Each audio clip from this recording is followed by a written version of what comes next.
দর্শক, সংসদ কর্তৃক পাশকৃত দুর্নীতি দমন কমিশন আইন ২০০৪-এর মাধ্যমে গঠিত বাংলাদেশের বিভিন্ন প্রতিষ্ঠানে দুর্নীতি দমন প্রতিহত করার জন্য দুর্নীতি দমন কমিশন গঠন একটি গুরুত্বপূর্ণ পদক্ষেপ হিসেবে বিবেচনা করা হয়।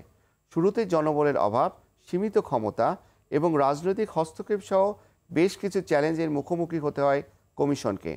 পরবর্তীতে বিভিন্ন সময়ে দুর্নীতি দমন কমিশন আইনে সংশোধন করে দুদকের ক্ষমতা বৃদ্ধি করা হয়। ২০ বছর পার হয়ে গেলেও বিভিন্ন জটিলতার কারণে দুদক বারবার প্রশ্নবিদ্ধ হয়েছে।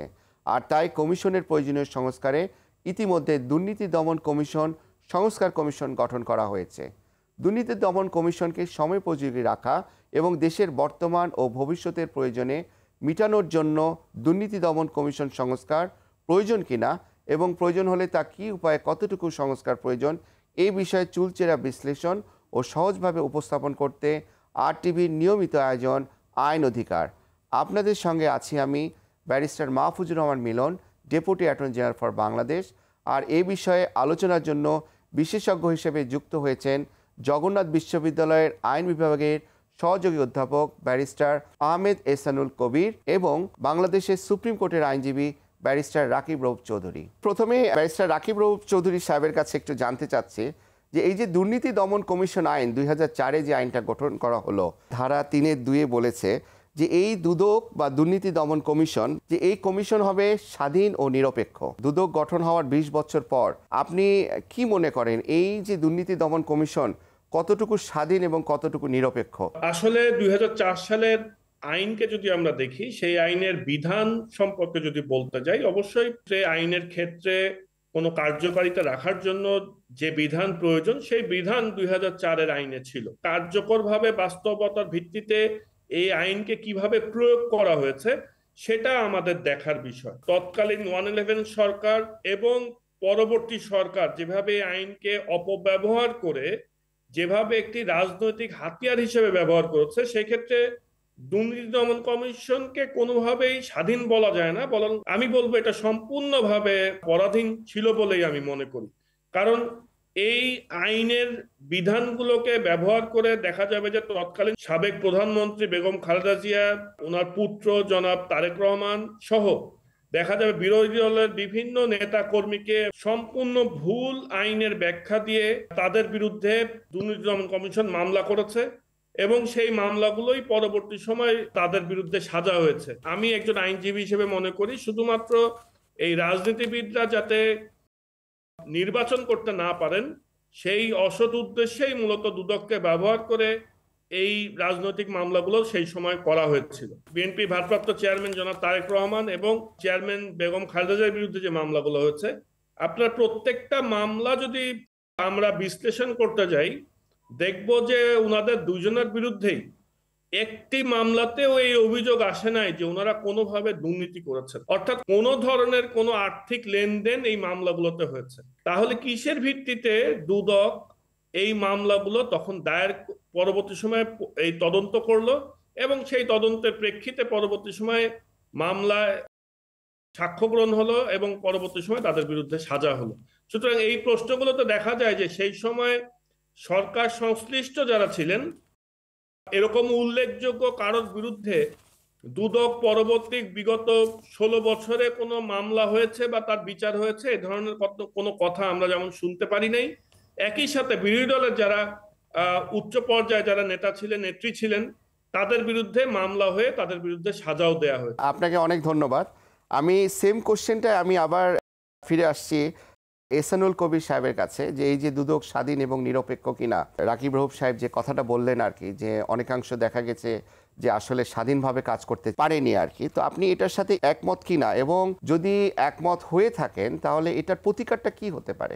ধন্যবাদ আপনাকে। আমি ব্যারিস্টার রউফ সাহেবের সাথে একেবারেই একমত যে আসলে ২০০৪ সালে যখন অ্যান্টি করাপশন কমিশন আইনটি করা হয়, এই আইন প্রণয়নের পেছনে মূল উদ্দেশ্য ছিল একটি স্বাধীন প্রতিষ্ঠান তৈরি হবে এবং ২০০৭ সালে কিন্তু আমরা অ্যান্টি করাপশন কমিশন রুলসও প্রণয়ন করেছি এবং পরবর্তীতে আমরা দেখেছি যে আমরা জাতিসংঘের যে অ্যান্টি করাপশন কমিশন সংক্রান্ত যে কনভেনশনটা রয়েছে, বাংলাদেশ সরকার কিন্তু সেখানেও স্বাক্ষর করেছে এবং বাংলাদেশে সেটা এখন কার্যকর। তো আমাদের একটা দায়িত্ব ছিল যে জাতিসংঘের সেই সনদের সাথে সঙ্গতি রেখে আমাদের আইনটিকে আমরা সামঞ্জস্যপূর্ণ করব এবং আধুনিকায়ন করব। কিন্তু দুর্ভাগ্যজনক হলেও সত্য যে বিগত রাজনৈতিক সরকাররা তাদের মধ্যে সদিচ্ছার যথেষ্ট অভাব ছিল।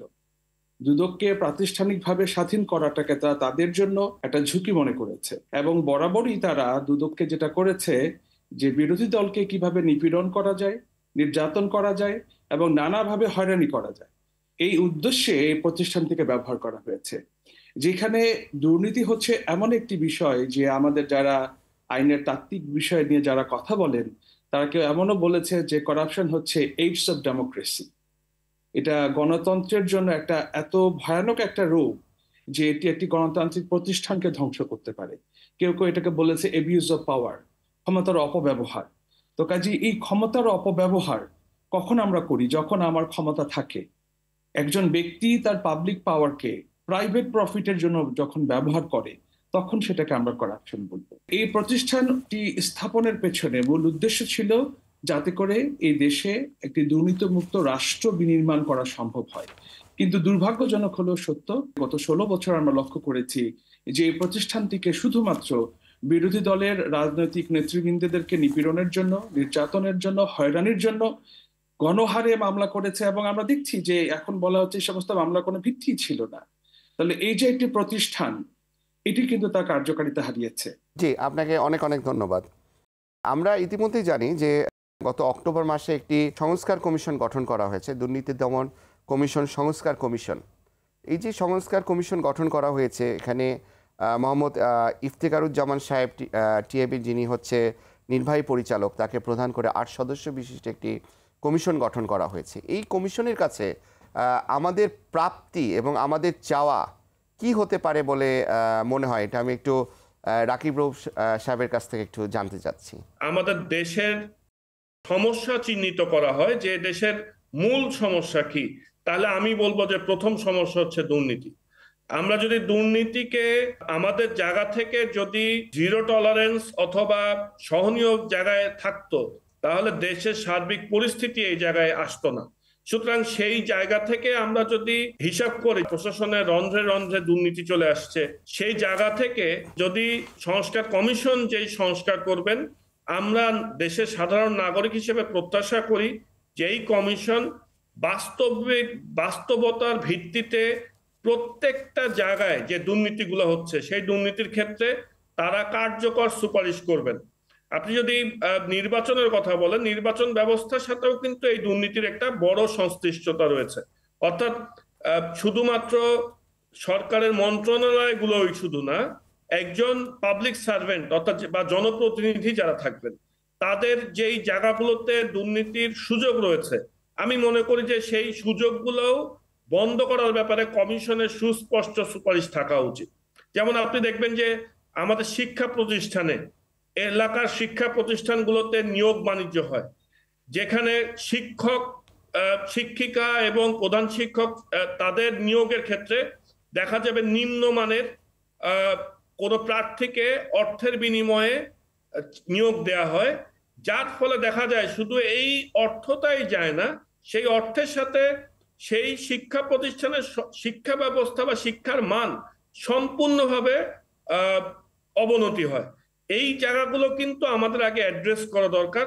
এলাকায় খাল, বিল, নদী, নালা, হাট, বাজার, যত ধরনের টেন্ডার, ইজারা যা কিছু আছে, যেগুলোর কারণেই বলা হয় যে রাজনৈতিক পরিস্থিতিতে দুর্নীতির একটা বড় ভূমিকা থাকছে, এইসব ব্যাপারেও কিন্তু দুর্নীতি প্রতিরোধ করার জন্য সুস্পষ্ট সুপারিশ আসা উচিত। ব্যাংকিং খাতের এই অনিয়মের দায়ে দুর্নীতি দমন কমিশনকে নিতে হবে। তো এই জায়গাগুলো আমি মনে করি দুর্নীতি সংস্কার যে এই কমিশন, তারা এই বিষয়গুলোকে দেশের নাগরিকের সাথে কথা বলবেন, প্রত্যেকের সাথে কথা বলে এই বিষয়গুলো তারা দেখবেন বলে আমরা প্রত্যাশা করি। আপনাকে অনেক অনেক ধন্যবাদ। ব্যারিস্টার রাকিব রউফ চৌধুরী সাহেব, আপনার কাছে ফিরে আসবো আবার ছোট্ট একটি বিরতির পর। দর্শক দেখছেন RTVর বিশেষ আলোচনা অনুষ্ঠান আইন অধিকার। এ পর্যায়ে নিচ্ছি বিরতি, ফিরছি একটু পরেই। সে পর্যন্ত সঙ্গেই থাকুন। আবারও আমন্ত্রণ RTVর বিশেষ আলোচনা অনুষ্ঠান আইন অধিকারে। আজ কথা বলছিলাম দুর্নীতি দমন কমিশন আইনের সংস্কার নিয়ে। বিরতির পরে আপনাদের দুজনকে আবারও আমন্ত্রণ। আমি ফিরে আসতে চাই ব্যারিস্টার আহমেদ এহসানুল করিম সাহেবের কাছে। এই যে কমিশনটা গঠন করা হলো, এখানে বলে দেওয়া হয়েছে যে এই কমিশন 90 দিনের মধ্যে একটি প্রতিবেদন দিবে আর কি। আপনার বিবেচনায় কি মনে হয় 90 দিনের মধ্যে একটা প্রতিবেদন দেওয়া আদৌ সম্ভব কিনা? এই প্রতিবেদনে দেওয়ার আগে কারা কারা পার্টিসিপেন্ট হবে, যাদের কাছ থেকে মতামত নেওয়া উচিত বা যাদের কাছ থেকে ফিডব্যাক নেওয়া উচিত, বা এখানে সাধারণ জনগণের কোনো মতামত নেওয়া হবে কিনা, এই বিষয়ে যদি একটু আলোকপাত করতেন।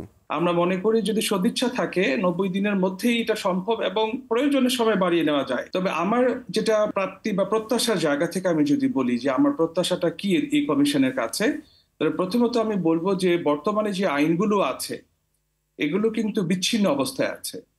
যেমন আপনি প্রথমত যদি যান যে anti corruption commission act 2004, right, রুলসের কথা আপনি দেখছেন। তারপরে যেটা একটু আগে রৌফ স্যার বললেন যে ব্যাংকিং খাতে দুর্নীতি, মানি লন্ডারিং হয়েছে, মানি লন্ডারিং, হ্যাঁ, 12 সালের আইন, এটা পৃথক আইন। আচ্ছা, আমাদেরকে যেতে হচ্ছে প্রিভেনশন অফ করাপশন অ্যাক্ট 1947 এর লতে, আমাদেরকে যেতে হচ্ছে ক্রিমিনাল ল অ্যামেন্ডমেন্ট অ্যাক্ট 1958 এ। তাহলে আমি যদি একটা করাপশনকে প্রসিকিউশন করার জন্য বা প্রসিকিউট করার জন্য এতগুলো আইনকে আমার সমন্বয় করতে হয়, তাহলে কিন্তু এটা বিচার প্রক্রিয়াকে ব্যাহত করে। এবং এই কারণে আমি মনে করি যে এটাকে কনসলিডেট করা উচিত। একটি একটি একক আইনের কাঠামোর ভেতরে এগুলোকে যদি অন্তর্ভুক্ত করা যায়, তাহলে এটা আমাদের জন্য, যারা বিচার প্রার্থী জনগণ, তাদের জন্য যেমন সহজ হবে, আইনজীবীদের জন্য সহজ হবে এবং আদালতের পক্ষেও খুব দ্রুত নিষ্পত্তি করাটা সহজসাধ্য হবে। এবং দ্বিতীয়ত আমি মনে করি যেটা অ্যান্টি কারাপশন কমিশনকে প্রাতিষ্ঠানিকভাবে রিফর্ম করতে হবে। যদি সর্ষের মধ্যে ভূত থাকে তাহলে কিন্তু সেই সর্ষে দিয়ে ভূত তাড়ানো যাবে না। তো কাজে আগে যেটা আমাদের করতে হবে, অ্যান্টি কারাপশন কমিশনের যারা এমপ্লয়িজ আছে, যারা স্টাফ আছে, আমরা দেখেছি যে অতীতে যারা কমিশনার হিসেবে নিয়োগ পেয়েছিলেন প্রত্যেকেই রাজনৈতিক বিবেচনায় এবং তারা বিভিন্ন রাজনৈতিক আদর্শে বিশ্বাসী ছিলেন এবং তারা সেই রাজনৈতিক আদর্শকেই শুধুমাত্র আপহোল্ড করতে চেয়েছেন। তো আমরা মনে করি যে এখানে নিরপেক্ষ ব্যক্তিত্ব এবং যারা দায়বদ্ধতা রয়েছে রাষ্ট্রের প্রতি, যারা স্বদেশপ্রেমিক, এমন লোকদেরকে এখানে বসাতে হবে। এবং আমি আরেকটি বিষয় এখানে বলতে চাই যে এই আইনের মধ্যে অবশ্যই যেটি থাকা উচিত, যারা ভিকটিম রয়েছে, ভিকটিমদের যে সেফটি এন্ড সিকিউরিটি, এটাকে কিন্তু এনশিওর করতে হবে। আমরা দেখেছি অতীতে যারা কেউ কমপ্লেন করেছে সে নিজেই পরে নাজেহাল হচ্ছে নানাভাবে, এবং একই সাথে যারা সাক্ষী দিতে আসবে, উইটনেস, কারণ আমাদের যে কোনো মামলা যদি কমন ল সিস্টেমে প্রমাণ করতে চাই, আমি শুধু অভিযোগ করলেই হবে না, আমাকে একটা সুনির্দিষ্ট প্রক্রিয়ার মধ্য দিয়ে যেতে হবে। এই যে ট্রায়াল প্রসেস, এখানে কিন্তু উইটনেসের খুব ভাইটাল রোল আছে, সাক্ষীদের খুব গুরুত্বপূর্ণ ভূমিকা আছে। আমাকে পর্যাপ্ত নথিপত্র কি করতে উপস্থাপন করতে হবে, এই আইনের অধীনে কি ডিজিটাল এভিডেন্স গুলো কি অ্যাডমিসিবল হবে কিনা, এই বিষয়গুলো উঠে আসার দরকার আছে। এবং সর্বশেষ যেটা সবচেয়ে গুরুত্বপূর্ণ বিষয়, যে আমাদের পলিটিক্যাল উইল, রাজনৈতিক সদিচ্ছা থাকতে হবে এবং রাষ্ট্রযন্ত্রের সবাইকে এখানে কি থাকতে হবে, একটা কোঅপারেশন, পারস্পরিক সহযোগিতা এখানে থাকতে হবে। তো কাজে জনগণের মতামত দিতে হবে, সাধারণ জনগণ থেকে শুরু করে যারা স্টেক হোল্ডার্স আছে, সবার মতামত নিয়ে আমরা কি করতে পারি, একটা আদর্শ আইন তৈরি করতে পারি এবং একটি আদর্শ কমিশন তৈরি করতে পারি, যেটি হয়তো আমাদের যেই প্রত্যাশা রয়েছে এটাকে পূরণ করতে সক্ষম। আপনাকে অনেক অনেক ধন্যবাদ। আমি এখন আরেকটি ভিন্ন ধারার আরেকটি কোশ্চেনে যাচ্ছি আর কি। এই কোশ্চেনটা অবশ্য আপনাদের দুজনকেই থাকবে। আমি প্রথমে ব্যারিস্টার রাকিব রউফ সাহেবকে আমি প্রশ্নটা করতে চাচ্ছি যে আমরা জানি যে ইতিমধ্যে একটা 2004-এর ধারা 7 বলে একটা বাছাই কমিটি গঠন করা হয়েছে এবং এই বাছাই কমিটির প্রধান হিসেবে আমাদের মহামান্য বিচারপতি অ্যাপিলেট ডিভিশনের রেজাউল হক মহোদয় সাহেব আছে আর কি। যে এটার যে চেয়ারম্যান যে নিয়োগ হবে আর কি, এই যে বাছাই কমিটি গঠন করা হয়েছে আর কি, অবশ্যই তারা একজন যিনি সব থেকে পারফেক্ট একজন ব্যক্তি হবে, যিনি দুর্নীতি দমন কমিশনের সমস্ত লোগোবল চালাতে পারবে, সঠিকভাবে চালাতে পারবে, ন্যায়ের সাথে চালাতে পারবে, তাকেই ওনারা অবশ্যই বিবেচনা আনবে বলে আমরা সবাই আশা করি। আপনাদের দৃষ্টিতে কি মনে হয় দুর্নীতি দমন কমিশনের চেয়ারম্যান কিরূপ হওয়া উচিত? আমাদের দেশের প্রেক্ষাপটে আসবে যেটা, অবশ্যই তাকে সৎ হতে হবে। দ্বিতীয়ত সক্রিয় হতে হবে। সক্রিয় হতে হবে এই কারণে যে তিনি শুধু সৎ হলে হবে না, আমাদের বাস্তবতার নিরিখে এদেশের দুর্নীতি প্রতিরোধ করার জন্য তাকে সক্রিয়ভাবে যে কাজগুলো করতে হবে, সেই কাজ করার মতো তার শারীরিক এবং মানসিক সক্ষমতা থাকতে হবে। সুতরাং এই দুইটা, এবং তৃতীয় হলো যে তার মধ্যে সেই ব্যক্তিত্ব থাকতে হবে যে তিনি কোনো ধরনের পক্ষপাতিত্ব করবেন না। দেশের সকল পর্যায়ের দুর্নীতি প্রতিরোধ করার জন্য, সকল ক্ষেত্রের দুর্নীতি প্রতিরোধ করার জন্য তিনি কার্যকর ভূমিকা রাখবেন। শুধু নিজে নিজে রাখলে হবে না, এ দেশের জনগণকে তাকে বোঝাতে হবে যে হ্যাঁ, আমরা দুর্নীতিকে আমরা স্থায়ীভাবে প্রতিরোধ করার জন্য আমরা কার্যকর ভূমিকা নিচ্ছি। সেই প্রত্যাশার জায়গা থেকে আমি মনে করি দুর্নীতি দমন কমিশনের যারা এই দায়িত্বে আসবেন তারা সেই স্পিরিটটাকে মাথায় রেখে তারা কিভাবে এদেশের দুর্নীতিকে সমূলে উৎপাটন করা যায় সেই যোগ্যতা দক্ষতা যাদের থাকবে আমি প্রত্যাশা করি তাদেরকেই এখানে নির্বাচিত করা হবে। জি, এবার আপনাকে সেম কোশ্চেনটা আর কি, কেমন হওয়া উচিত আমাদের চেয়ারম্যান? ইতিমধ্যে দেখেছে যারা আমাদের আগের কমিশনগুলোতে চেয়ারম্যান ছিলেন তারা প্রত্যেকেই হয় সরকারের অবসরপ্রাপ্ত সচিব ছিলেন বা এই পর্যায়ের ব্যক্তিত্ব ছিলেন। তো আমরা এখানে আরো অনেককে বিবেচনা নিতে পারি, শিক্ষাবিদদেরকে বিবেচনা নিতে পারি, অর্থনীতিবিদদেরকে নিতে পারি, নানা পেশাজীবী আইনজীবীদেরকেও নিতে পারি। এবং দক্ষতার বিষয়টি যে তাকে শারীরিক মানসিকভাবে সুস্থ এবং দক্ষতার সাথে দায়িত্ব নিয়ে কাজটি সম্পন্ন করার মতন তার কি থাকতে হবে, সক্ষমতা থাকতে হবে, এটি খুব প্রয়োজন। এবং দুর্নীতি দমন কমিশনের যিনি প্রধান হবেন তার স্নায়বিক চাপ অন্যদের চেয়ে অনেক বেশি থাকবে, নানান রকম চাপ তাকে মুখোমুখি হতে হবে এবং সেগুলো মোকাবেলা করতে হবে। তাকে সেটা ধৈর্য ধরে সেটাকে কিন্তু ম্যানেজ করার মতন ক্যাপাবিলিটি থাকতে হবে। জুলাই বিপ্লবের যে স্পিরিট এটাকে ধারণ করবেন অবশ্যই এমন একজন ব্যক্তিকে আমরা এখানে দেখতে চাই। অনেক অনেক ধন্যবাদ। আমি আবার ফিরে আসছি ব্যারিস্টার রাকিব রউফ সাহেবের কাছে। এই যে আমরা বারবার বলছি দুর্নীতি দমন কমিশনের সংস্কার, তো এই যে বারবার সংস্কারের কথাটা বারবার আসছে, আসলে কি শুধু দুর্নীতি দমন কমিশন সংস্কার করলেই হবে, নাকি আসলে এর সাথে সাথে রাজনৈতিক সংস্কারেরও প্রয়োজন রয়েছে? দুর্নীতি দমন কমিশনের সংস্কারের প্রয়োজন আছে এবং যাতে দেশে দুর্নীতি সমূলে উৎপাটন হয় সেই ক্ষেত্রে রাজনৈতিক ব্যক্তিত্বরাই বড় ভূমিকা রাখবে। কারণ রাজনৈতিক ব্যক্তিত্বদের সদিচ্ছা না থাকলে এই দুর্নীতির নির্মূল করা কোনো দিক থেকেই সম্ভব না। শুধু কাগজে কলমেই এই কমিশন থেকে যাবে, কিন্তু আসলে বাস্তবিক অর্থে তারা ওই যে পিয়ন, ক্লার্ক, বিভিন্ন রকম নিম্নমানের শ্রেণীর ওই মিটার রিডার এদেরকে ধরবেন, যারা নীতি নির্ধারক তাদেরকে দুর্নীতি দমন কমিশন খুঁজে পাচ্ছেন না। সুতরাং অবশ্যই একটার সাথে একটা সম্পর্কিত, যে আমরা যদি করতে যাই সেখানে রাজনৈতিক সদিচ্ছা অবশ্যই থাকতে হবে। জি, আপনাকে অনেক অনেক ধন্যবাদ। আহমেদ এহসানুল কবির সাহেবের কাছে আবার ফিরে আসছি যে আমরা এই দুর্নীতি দমন কমিশনের ব্যাপারে আমরা দেখেছি পেপার পত্রিকায় বারবার ফিরে এসেছে যে লোকবলের অভাব। ইভেন আমরা দেখছি যে এই দুর্নীতি দমন কমিশনে 3 জন কমিশনার নিয়ে গঠিত, একজন তার মধ্যে চেয়ারম্যান হয়। অন্যদিকে নির্বাচন কমিশনে দেখেছি যে 5 জন কমিশনার নিয়ে গঠিত, একজন প্রধান থাকে। তো এই যে লোকবলের অভাব, অথবা আরও লোক নিয়োগ করা প্রয়োজন কিনা, কমিশনারের সংখ্যা আরও বৃদ্ধি করা উচিত কিনা, এ বিষয়ে আপনার কি মনে হয়? শুধু যে নির্বাচন কমিশন কিংবা আমাদের দুর্নীতি দমন কমিশন তাই কিন্তু না, আমাদের আদালতেরও কিন্তু একই চিত্র, যে আমাদের বিচারকের ঘাটতি রয়েছে। নিম্ন আদালতে তো প্রচন্ড ঘাটতি আছে, উচ্চ আদালতেও একই অবস্থা। তো আমাদেরকে অতি সত্বর, আমরা জানি যে আমাদের দেশে প্রচুর বেকার আছে যারা কিনা কোনো কাজ পাচ্ছে না। তো তাদেরকে আমরা এই যে গ্রাজুয়েট যারা বের হচ্ছে প্রতি বছর, তারা কেন বসে থাকবে? তাদেরকে দেশ গড়ার কাজে তাদেরকে লাগাতে হবে, তাদেরকে নিয়োগ করতে হবে এবং এটা খুব দ্রুততম সময়ের মধ্যে করতে হবে। আমাদের পর্যাপ্ত ম্যান পাওয়ার রয়েছে, তো কাজে তাদেরকে কাজে লাগানো, জনসম্পদকে কাজে লাগানোর জন্য আমাদের সেই সদিচ্ছা থাকতে হবে। তো দুদকে কাজ করার জন্য তাকে যে খুব উঁচু মাপের প্রশিক্ষণ প্রাপ্ত হতে হবে তা কিন্তু না। তার মধ্যে এই স্পিরিটটা থাকবে যে আমি দুর্নীতি মুক্ত একটা রাষ্ট্র গঠন করব, আমার সততা থাকবে এবং আমি কোনো কিছুতে আপোষ করব না, এই বিষয় তার মধ্যে থাকতে হবে। এবং এইটার জন্য আমাদের সবচেয়ে বেশি গুরুত্বপূর্ণ যেটি, সেটা হচ্ছে অ্যাওয়ারনেস ডেভেলপ করা, সচেতনতা।